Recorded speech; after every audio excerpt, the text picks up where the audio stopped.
Hey challengers, welcome to this quick CBD oil guide. In this video we're going to talk about the frequently asked questions when first taking CBD.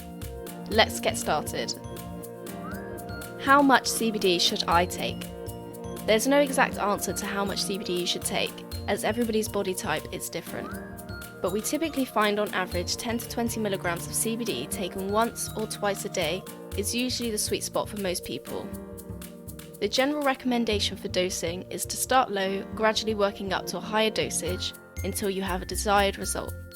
Although you could find you need less or more than 10 to 20 milligrams depending on factors such as your body type, your weight, your health conditions, and the reason you're taking CBD. How do I take CBD oil? For best results, simply place your desired amount of CBD under your tongue and hold for 1 to 2 minutes before swallowing. A pipette of 250 mg CBD contains 8.33 mg of CBD. A pipette of 500 mg CBD contains 16.66 mg of CBD.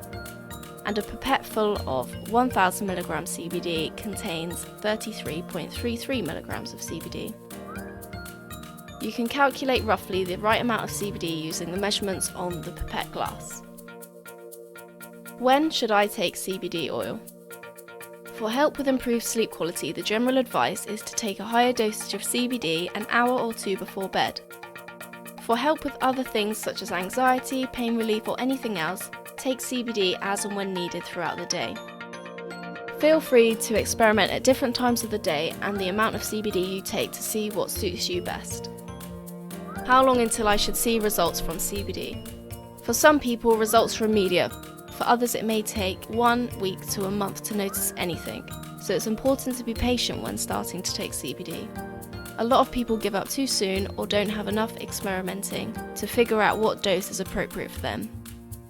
If a person has been taking CBD for an extended period of time and not getting the results they are looking for, chances are they're not taking a high enough dose.